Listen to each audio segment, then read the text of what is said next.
Good morning, Vic. I'm interviewing you in the beautiful country of South Africa, and I'd like to talk to you about your career, your longevity, and in fact, it's your life in cricket. You've had a wonderful career. Well, it is weird, and you wouldn't have predicted it, but by hook or by crook, it's a bit of a con, really. Since about the mid-70s or late 70s, my job has either been playing cricket, which you know is full of ups and downs, but a great privilege to be able to do and very exciting when it works. And then after that, I've been writing about it and sometimes talking about it.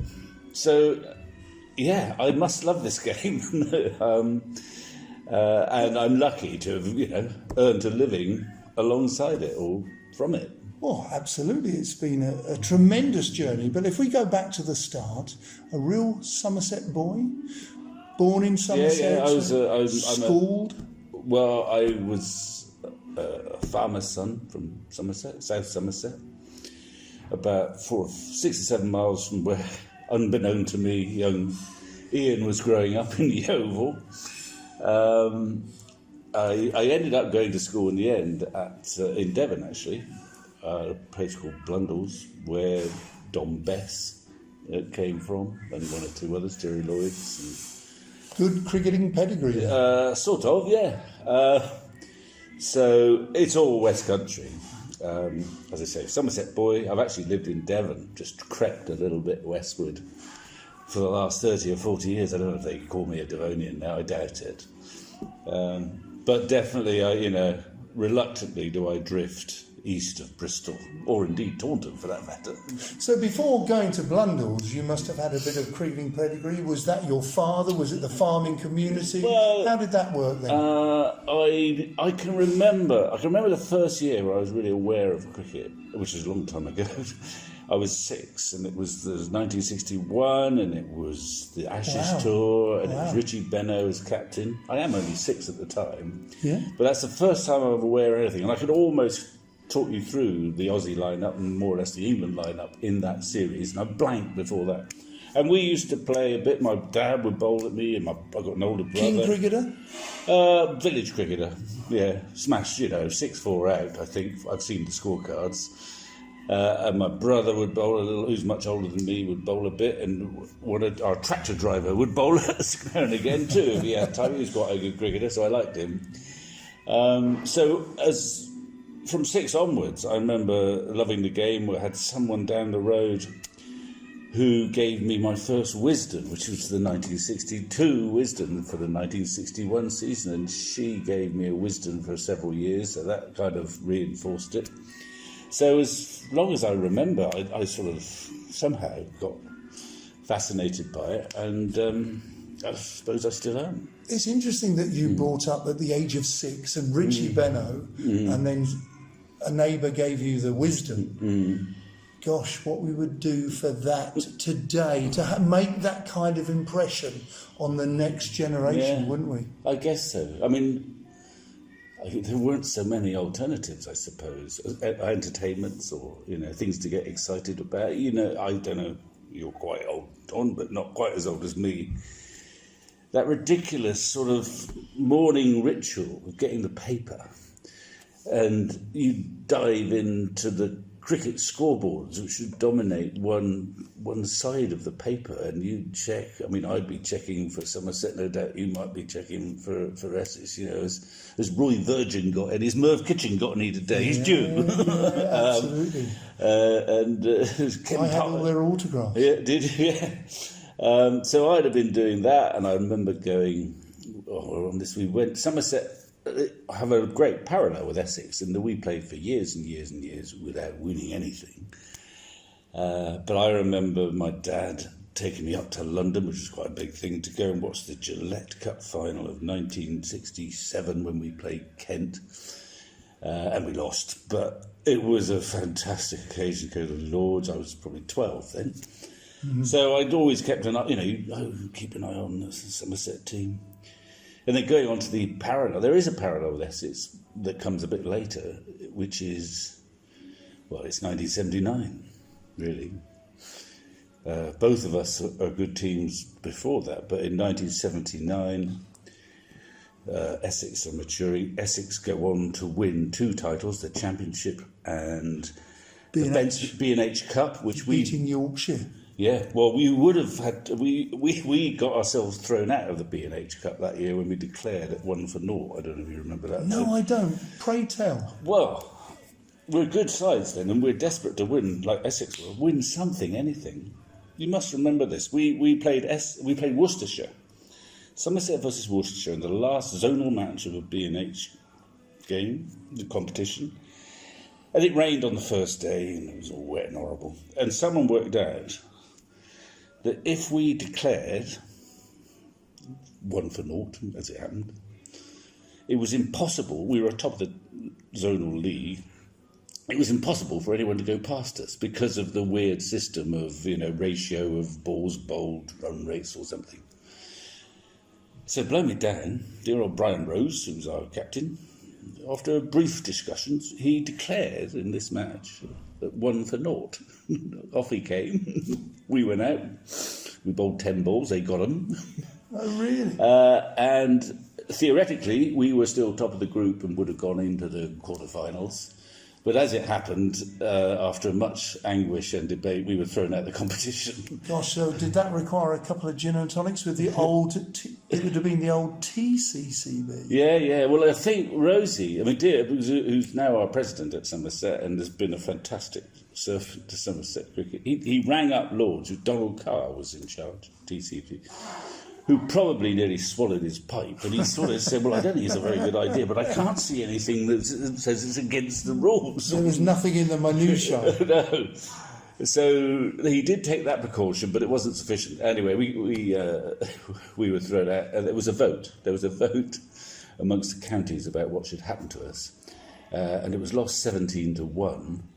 Understandably, but the one was not Somerset; it was Derbyshire, who supported us for some reason. Anyway, that was an indication how desperate we were to win something in '79, and Essex would have felt the same. And glory be, in 1979, as you say, Essex won the championship in the B&H. B&H. We won the Gillette Cup, or NatWest final, the Lord's final. It would have been the Gillette, wouldn't it? In those days. Yeah, probably, and then we won the John Player League on the last day, having the previous summer played in the Gillette Cup final, lost it to Sussex, played in the last match at Taunton, needing to win the John Player League against Essex. Oh. And we lost by 3. 3 runs? Yeah, always just behind we were. Do you remember that game?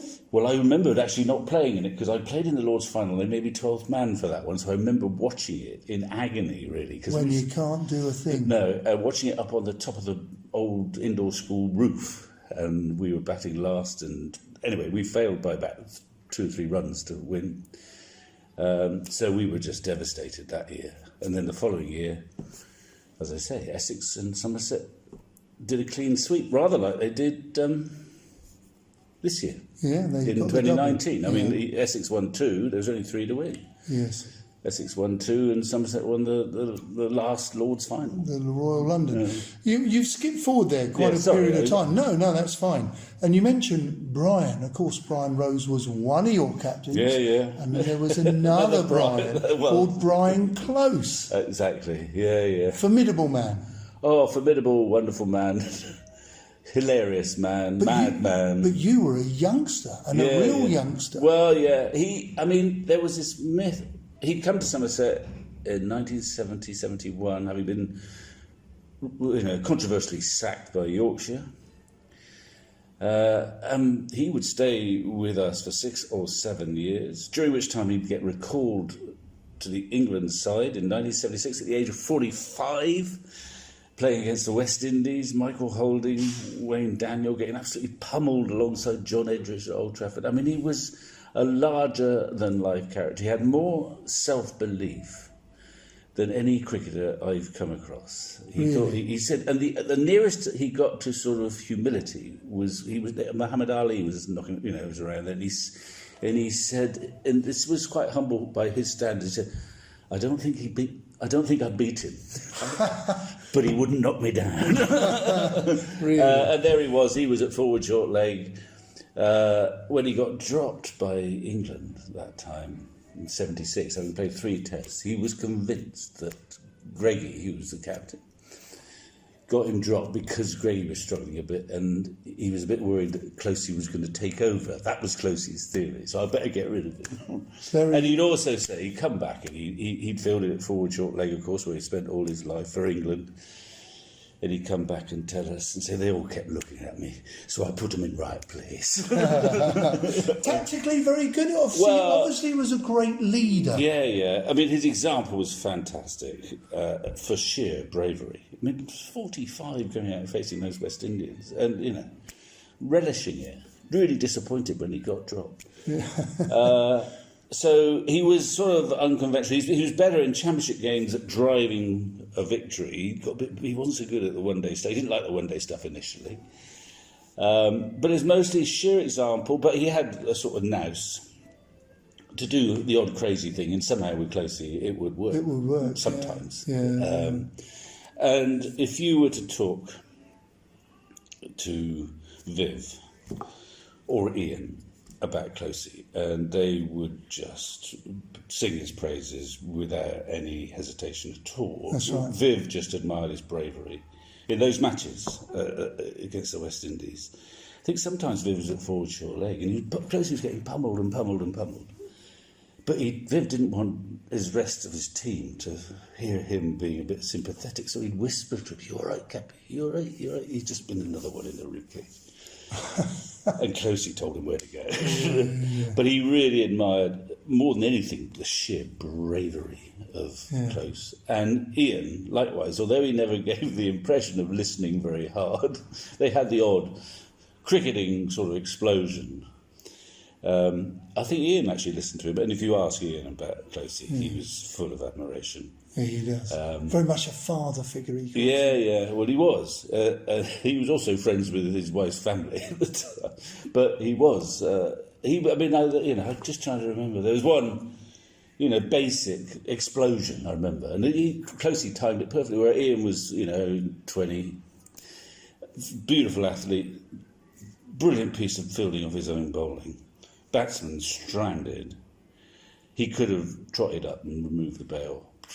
Ian, of course, picked it up and hurled it from 7 yards and smashed the stumps. So he's out. But it's a foolish thing to do. And Closey, it's a perfect time to lace into him. Closey laced into him. What are you doing?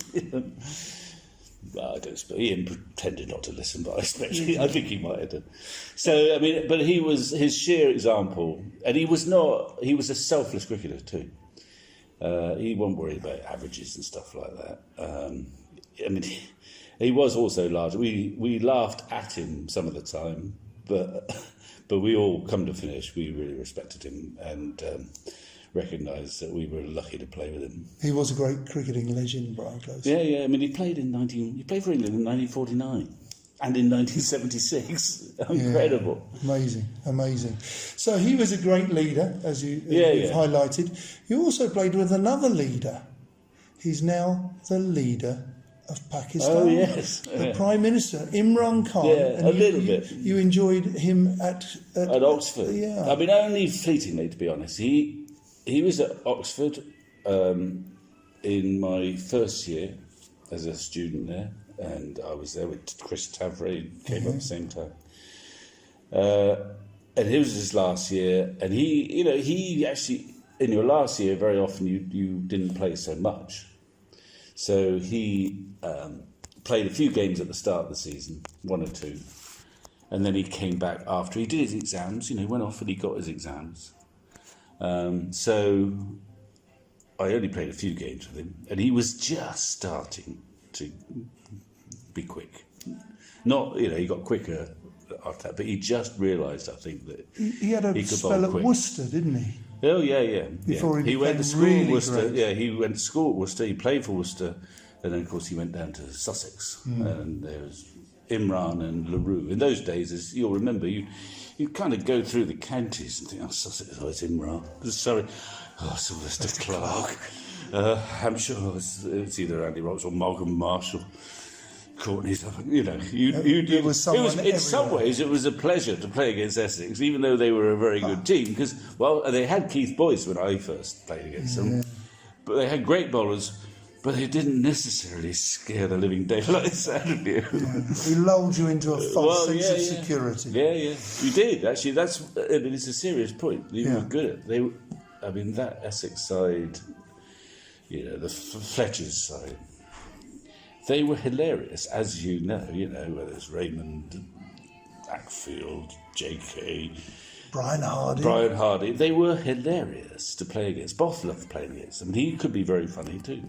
But where they were brilliant is that they could be very funny, full of, laughter and jokes and japes and all that, and yet quite ruthless at the same time on the field. Whereas particularly Beefy, we used to go and play them. Beefy loved the whole banter, but he wasn't quite so good at doing both at the same time as Essex were brilliant at that. So they'd kind of lull you a bit, and with Fletch, they're seemingly sort of bewildered, but letting them all have their head and be their own personalities. They were great fun to play against. Oh, thank you. At that time in your career, there were lots of quality spinners about. I mean, let's just remind ourselves, you took 859 first-class wickets at just over 33. You also batted well and accumulated 12,500 runs at 30. So you were a genuine all-rounder that scored 5 centuries. But your spin bowling was your forte. And if I just throw a few names at you, and of course I'm sort of comparing yesteryear to today, there was East, Ackfield and John Childs at Essex, Swarbrook and Miller, Embry, Edmonds, Middlesex, Hemmings and Afford at Notts, Ontong and Still at Glamorgan, Cowley and Maru at Hampshire, Pocock around, Norman Gifford around at Worcester, Tipak Patel, Simmons. Everyone had 2. And to be honest, quite a lot of those cricketers, spinners, played for England. We don't have that luxury today. Don't. No, we don't. For, I'd say, a variety of reasons. Obviously, the Championship went through the whole season. And if you look through the sides that won the Championship, which didn't include Somerset, they nearly always had Essex, as you mentioned, East and Ackfield in the early success, and then it was Peter Charles Such. and Such. Yeah, and they recognised that at some point in the season you needed your spinners to win you 4 or 5 games, Southend or wherever. Well, you say that. We always felt that our festival wickets and weeks, it was slightly easier to achieve in a result as opposed to at headquarters. And it probably helped us quite a lot. Well, yeah, but you still needed it. But it also reflects, if you contrast today, we'll play seven first-class rounds of first-class cricket way before the end of May next summer.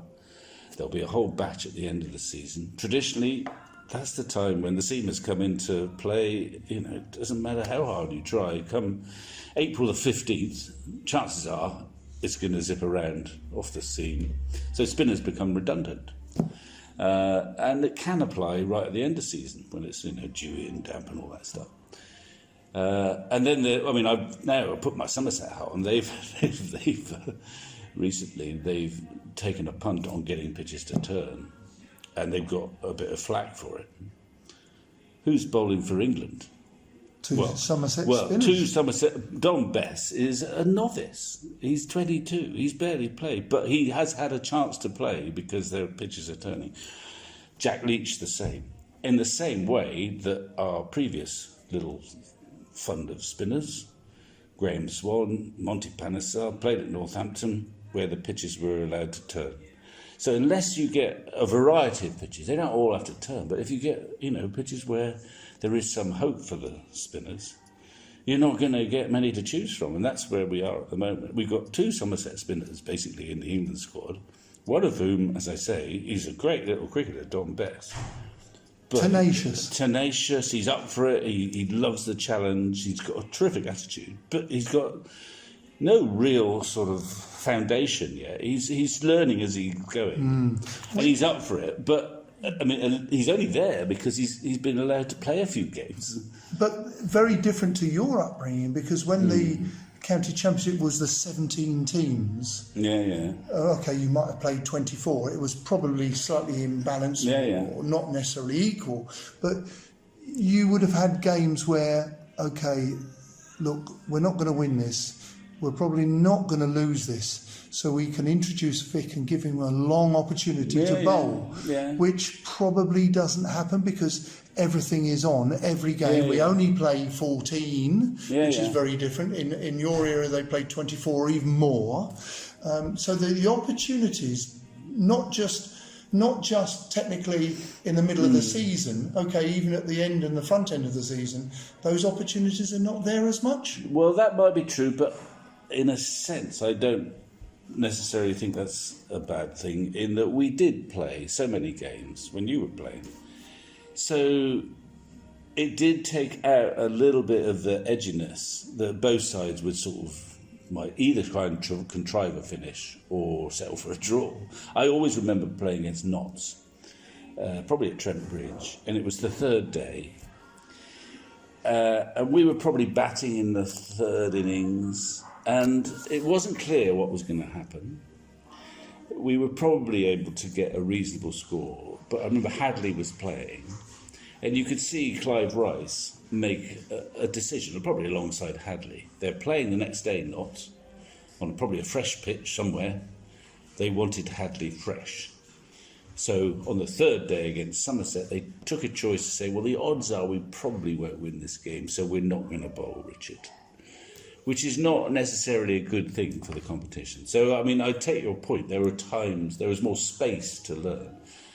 But, you know, the downside is that there would be some relatively uncompetitive cricket as a result. So I don't quibble about that. But, I mean, I know that I bowled, and like most of the spinners, most seasons I bowled 800 overs in the championship. And, you know, you would have bowled 600 or 700 overs in the championship or whatever. And that does help. You bowl on good wickets, i.e., you know, batsman-friendly wickets, which you've got to be able to learn to do at test level. And sometimes you get a chance to bowl on turning pitches. But if you bowled 800 overs, chances are you're going to get better. You played for 24 seasons. That is a career. No, I didn't. How long was it? 75, more like 15. Yeah, 14, 15 seasons, sorry. Yeah. Yes, which is a very, very fine career, taking the 859 wickets. And in those sort of 14, 15 years, you must have seen a substantial change in the game. Was it probably cricketers in your early days, and then the latter stages, we were becoming a little bit more athletes? Yeah, I'm not sure I quite made that transition, but that was the path. Yes, but I'm not even sure by the end of the 80s the emphasis was that great. I mean, when I was at Somerset in the early 80s, in quite a revolutionary way, you might remember him. We signed up Dennis Waite. I Do you remember? The West Indies. The West Indies coach. He was a little Aussie. Yeah. It's a nice story that he built like a tank. Yeah, but only about 5'3". Yeah. But you wouldn't want to cross him, I can tell you. Yeah. But he had come into the game via Kerry Packer. Yeah. He'd been given to the West Indies because Kerry Packer was insisting they're all going to be fit as fiddles, whether they liked him or not. They had to have Dennis Waite as their physio-stroke trainer. And then the West Indies thought so much of him that when Packer finished, they signed him up to work as an employee of the West Indies. And then we signed him for 2 or 3 years. And not that he made us super fit, but he was quite good at keeping people away from injury. Really? And I think, the cynical view was he was signed to try and get Viv, Both and Joel at the ground on time. But actually he was better than that. He was very good. So then we'd have all these slow stretches. We did all this, which at the time was unusual. So we'd turn up on a Sunday, and then you'd see the Somerset team, unusually, doing a little gentle lap of the ground, and then they go into these sort of statuesque stretches that Dennis was a great advocate of, slow stretching of the muscles, which initially we thought, well, we look ridiculous, we get all these strange looks. However, your general point is good. They are so much fitter now. Yeah. You watch, Stokes and Butler train, you almost think, give yourself a break. Yeah, no, absolutely, they do. So, with your career at Somerset, perhaps at the twilight, you became captain just for the single season. Was there a lucrative offer in journalism pending? Well, I took over in '88. I mean, the frustrating thing for me, in a way, was that I captained Somerset really quite frequently through the '80s, but always as a stopgap vice captain, which is no good at all, but I did. And then I was captain for a year and a bit, just at the end. And then I would have liked to have done a bit more, because I quite enjoyed that challenge. Although, as we know, it's a damn difficult job in those days, especially because the captain ran everything. But then an observer came calling and said, "Do you want to come and work as our correspondent?" Which was a great opportunity. And I said, "Can't do another year, can I?" They said, "No, we can't." They were very polite, but we can't. It's now, we can't hold it. So that triggered. I mean, I don't regret it, of course, because I was about 34 at the time, and as a cricketer, I probably peaked. Pete's playing Test cricket for England, and as I say, and also your one-day career. We think you've still got a little record on your CV. I've got to say, 5 for 20. 5 for 20 against New Zealand in an ODI. And first 5, actually. Was it? Oh, a couple of crows. And I don't think any other spinner has beaten it to date. Maybe not. It was certainly the record for a while, and I can tell you exactly when it was broken. Not by a spinner. It was broken. Take you a while to get this, but I'll tell you. It's broken by Mark Elam in Zimbabwe on a tour I could have covered, but I didn't cover it. And I can't remember if he got 5 or 6, but he might have got 5 even more cheaply than 5 for 20 in Zimbabwe. I wasn't covering it. And then I got rung up by the press corps to make a comment. And the only comment, well, I tried to be gracious, of course, but I did have to note that he got 5 in the match, all LBW. Did he? But they weren't the first 5. I wouldn't have thought so. No, that's even more special. Well, I'm going to boast now that my other unusual achievement is that I've got a Sheffield Shield winners medal. Well, I was going to come on to that. Good, because I'm proud of that one. You haven't got a championship winning medal. No. So I can't compare them. But having had one season out at Western Australia winning the Shield, tell us what that was like. Well, it was, in some ways, it was the best cricket I played outside of Was it a good cricket. side? It was a good side. The Shield was very competitive because in those days 4 days. it was obviously 4 days and a bit, more parallels with how we play our championship cricket now. None of that coasting during a season, looking forward to the next game, which is happening tomorrow. So it was really sort of blood and thunder, no letting up. So that was interesting, and more time to practice, obviously, because you only played 10 games. Well, I was going to ask you that. Did you enjoy not playing as much and having practice as opposed to being on the county cricket treadmill in this country? Well, I did, actually. You enjoyed the rest? I always used to say that I thought we played too much because, you become like an automaton. You were just going through the motions, or it was a test of stamina more than anything, playing championship cricket, to keep going through August without going mad. But in West Australia, the games were very competitive. The difference was, though, that they didn't have, as we were lucky in our time to play, in hindsight, against all the greatest cricketers in the world. All the West Indians were there, and from elsewhere. So that didn't apply in Australia, because I was an overseas player. Richard Ellison was an overseas player for Tasmania. Yes. And that was about it. The following year, Beefy played for Queensland. Queensland. Yeah, I remember that. So you didn't have those really great cricketers playing, but you had a very competitive sort of setup. I remember you playing out there, and I remember you winning the Sheffield Shield. Shield. It was a good season. Who was captain? Graham Wood. Yeah, the opening back. Yeah, and he was down the order, but Tom Moody was playing. Yeah. Just a young Tom Moody. We had lots of left arm. Bruce Reid. Yeah. A chap called Chris Matthews, who played a couple of tests that summer. Blonde lad. Yeah. and then Ken McClay, Yes. our little away Played swingers. for Somerset, Somerset, he did, yes. and another, at one point, we'd have 3 left armers, which theoretically would be perfect for an off spinner. In fact, I was about to say that probably the oldest tactic in the book. Yeah. Left armers, off spinner into their rough. Yeah. Jobs are The good. only problem is that it was the pitch at the Wacker is so hard that they don't.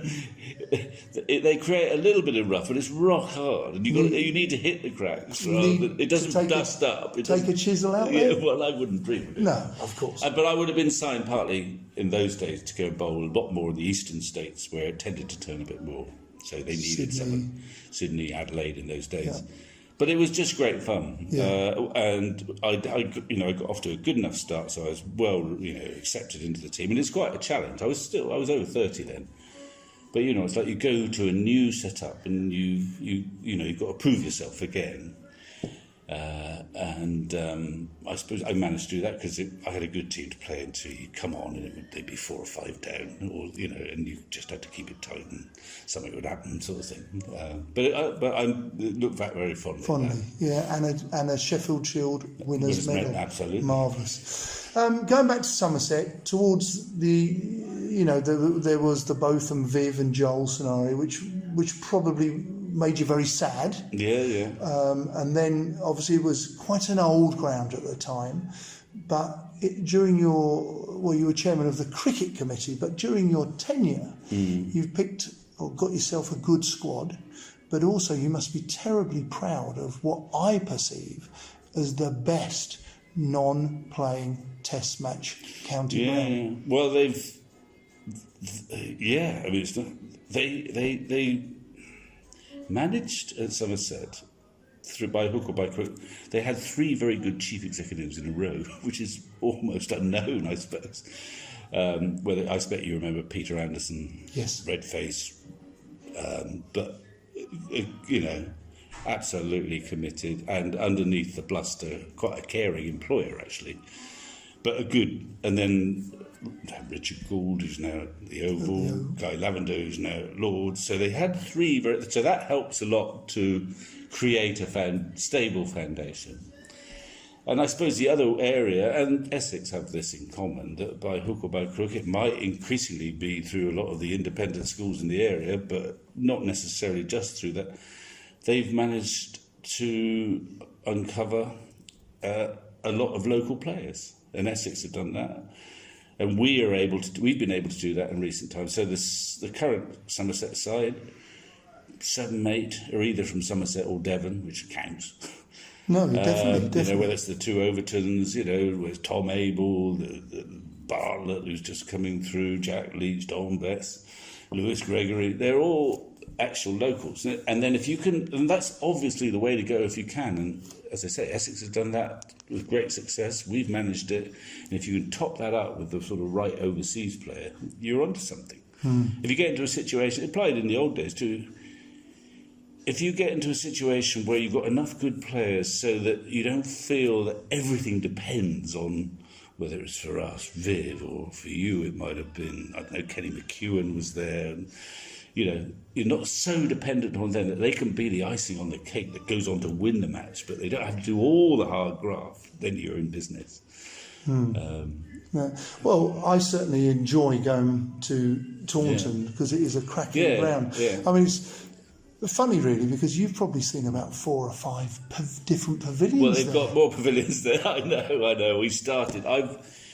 They started in the old one, which is where near the current one, which is in the same site as the new current one. But that was quite a nice old traditional pavilion with the cinema seats on the top level and pretty pokey. Did you ever? I don't expect you played in the old changing room, the away dressing room. Seen pictures. People used to say you've got to go down there with a buzzregard because it was so dark. And then they moved over to the sort of where you would have changed in the Colin Atkinson pavilion. Yes. And there's an Andy Caddick pavilion where the players now change, and there's a new, they've built, but they've managed to. It's such a like Chelmsford again. It's such a sort of intimate ground that it doesn't matter where you're sitting. You feel quite close to the action. You don't need to have 10,000 there to have an atmosphere. You can get it in a championship game. You get 2,000 or 3,000 there, which is not a bad crowd. Really. You've got a buzz. and it's right in the middle of the town too. And I have reservations. All these out of town grounds, they don't work so well. And we made a big decision quite a long time ago when there was the option to sell, because we owned that ground, to sell it for quite a lot of money and move out. And wisely, in hindsight, they decided against that, and they kept it in the middle of the town. So that helps immensely. Get people in there. Yeah, it does, absolutely. With your memories, I think you've got a decent memory of a famous semi-final. Oh, yeah. Between the great Somerset and the great Essex side some years ago. Well, it was, yeah, absolutely. It was, I think it was the best, or sort of worst in a way. Worst. Well, best and worst. It was 1978, and it was at Taunton. It's a semi-final, and we've got the two teams, we said, who've never won anything. And we backed. Viv, of course, scores 100. There weren't going to be many times he scores 100 and you lose. No, but we nearly lost this one. I can remember that it was 287, which in those days, in 60 overs, I think, nowadays seems fairly paltry. But 287 was a big score, and then the run chase. I think all the Essex batsmen kind of got in, got out. It gets to the last over. Dear old Dredgy, remember Colin Dredge? Yeah. He's got to bowl the last over, and he does brilliantly. Who's at the crease? I think it's Neil Smith and JK. Yeah. Or it was at the end. He may have got a wicket. He might have got someone out in that last over. It was going swimmingly. Then he bowled a no ball that went for 4 or something like that. So suddenly it's back. Upshot was Essex needed 3 to win the match, 2 to tie, and the tie helped. Would have been enough for you. And in those days, you could have everyone on the boundary, so everyone was on the boundary. JK, I think, was on strike. I remember and it was absolutely jam-packed. It had been an epic sort of topsy-turvy swaying match. Great match to watch if you're not too committed. And I was at deep mid-wicket, everyone on the boundary. And I thought, well, where's any tail-ender going to hit it? It's bound to be deep mid-wicket, isn't it? Anyway, dear old JK gave himself a bit of room, and it went off square, luckily towards our captain, Brian Rose, but he fluffed around a bit. And they scrambled, and the third run, they were about, I think it was Neil Smith probably, was a yard short, perhaps. And that was it. And what I do remember then, and we were, of course, due, but a massive crowd, a terrible game to lose.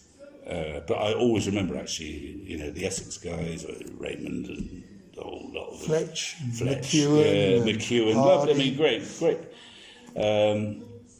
They came into our dressing room, they had some drinks, and, were great in defeat, actually.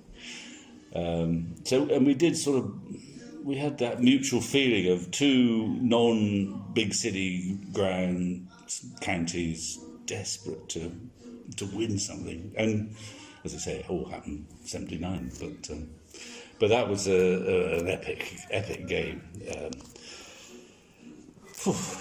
And thank goodness he didn't smack it towards deep mid-wicket, because who knows what would happen. Vic, sadly, time has beaten us. We could discuss so much more. Seriously, we could go anywhere with cricket. You've been an absolute delight. You're a very popular man, a very popular cricketer, an academic, and also a journalist. So I would like to say thank you for your endeavours over the years, but in particular, thank you for spending time with us today. Well, good fun.